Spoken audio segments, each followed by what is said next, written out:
So let me get this straight. The book, DLC, and custom nights aren't canon. But then why is sister location referenced in the new game? Why do the cutscenes fit perfectly into the timeline? And most importantly... He's just trolling you, dude. Oh, this timeline's complicated enough as is. Now you're telling me I have to work with someone's subconscious? Wait, what? Spoilers!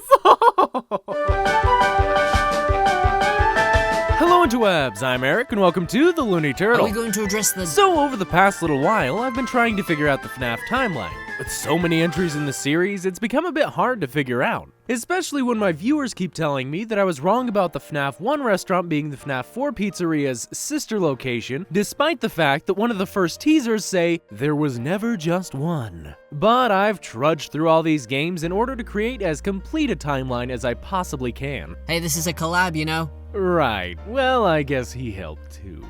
Stupid talking turtle man. Hey, I had nothing to do with this. Oh god, there's more of you. And in varied supply. But let's get started with the timeline. The first location that we know about has been and remains Fredbear's family diner. Not much is known about when Fredbear was its own corporation, but Fazbear Entertainment might have been one of their competitors through the years. What we know for sure, based on the games, is that something happened that led the original owners to sell Fredbear to Fazbear Entertainment. We're going to try to contact the original restaurant owner. I think the name of the place was Fredbear's Family Diner or something like that. This brings us to the location we see in the Fnaf 4 game, where we see two animatronics up on stage performing, as well as two Springlock suits. Well, it's suggested that there's two. We're only showing one in use in the 4th game, Springlock Freddy. However, during the Fnaf 4 minigames, we see a child say, "Where is your plush toy? Mine is Spring Bonnie," suggesting that there is another Springlock suit, but Bonnie instead, which would match the animatronics up on stage.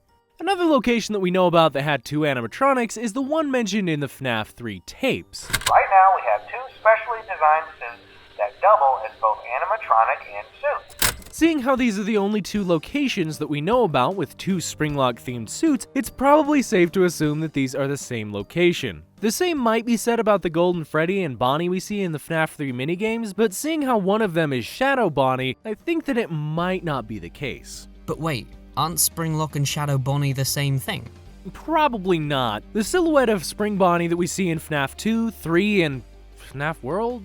He's in that one, right? Yep. The Bonnie we see in those games is based on the toy animatronic. It could be argued that Scott hadn't made the Springlock model by Fnaf 2, but then that raises the question of why he would continue using the toy animatronics to represent Shadow Bonnie in Fnaf 3. The answer is likely that these are not the same character. However, if you compare the teeth arrangement of Shadow Bonnie and Toy Bonnie, it's not the toy animatronic. Regardless, right now we have a fair amount of evidence to support the idea that the Fnaf 4 pizzeria is the same restaurant referenced in Fnaf 3. The Fnaf 3 tapes also referred to a sister location. After learning of an unfortunate incident at the sister location, I've gotten a lot of comments telling me that the sister location was the one we explored in the new game, but there's only two problems with that. For one, the very first teaser to sister location has the memorable, Apparently not. tagline of "There was never just one," and the game itself appears to present a facility that is unaffiliated with the Freddy Fazbear's Pizzeria. Due to the massive success, and even more so the unfortunate closing of Freddy Fazbear's Pizza, it was clear that the stage was set, no pun intended, for another contender in children's entertainment. This means that the sister location to the Fnaf 4 pizzeria was a different place entirely. The sister location to the Fnaf 4 pizzeria could potentially be the restaurant we see in Fnaf 1. We know that Fnaf 1 animatronics have been around for at least 20 years according to PhoneGuard. if I were forced to sing those same stupid songs for 20 years and I never got a bath, So it could have very well been running alongside the Fnaf 4 location. I will point out though, the story of Fnaf 1 doesn't happen until 1993, as we can figure out from the paycheck we receive. However, this location we're in has been around for a much longer time. It's also mentioned in Fnaf 2 that the old location was left to rot for a few years.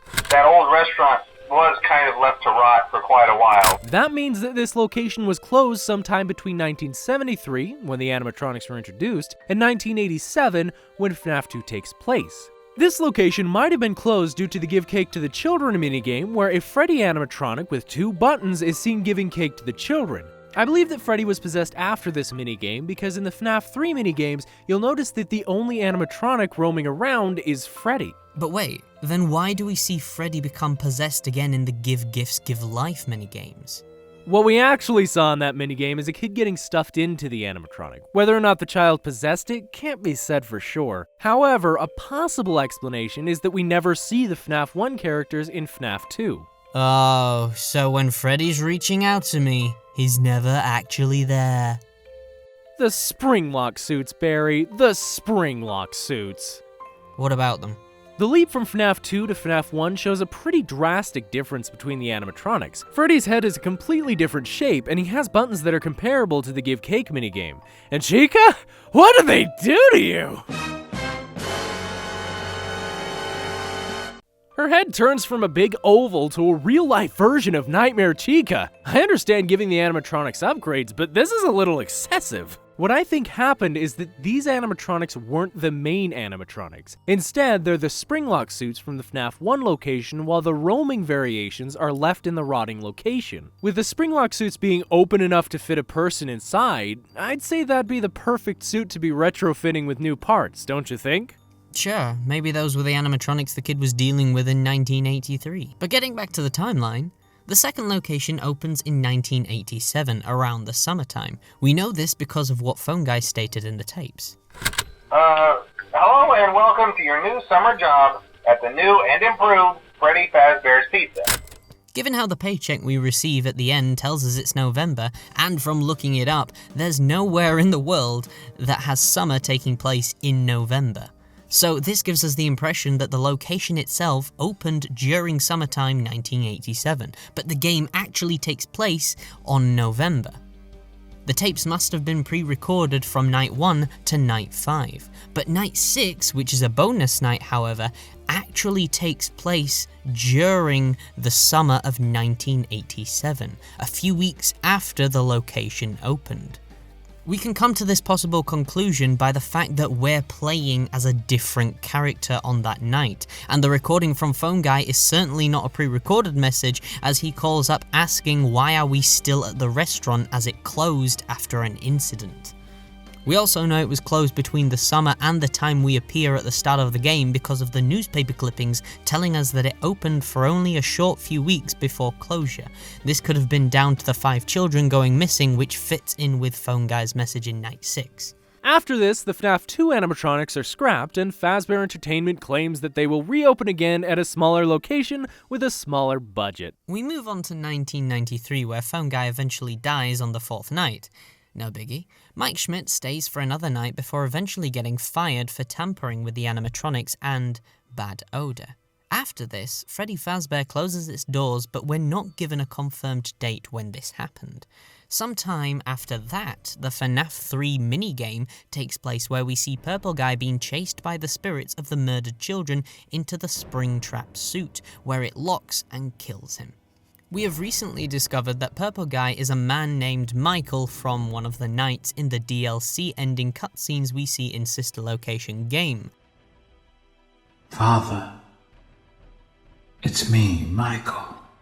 Also in the book Silver Eyes, it implies that William Afton had a son called Michael, as in one of the cutscenes, Afton walks towards a golden Freddy head and says, Michael, almost hinting that there could be a connection between the two.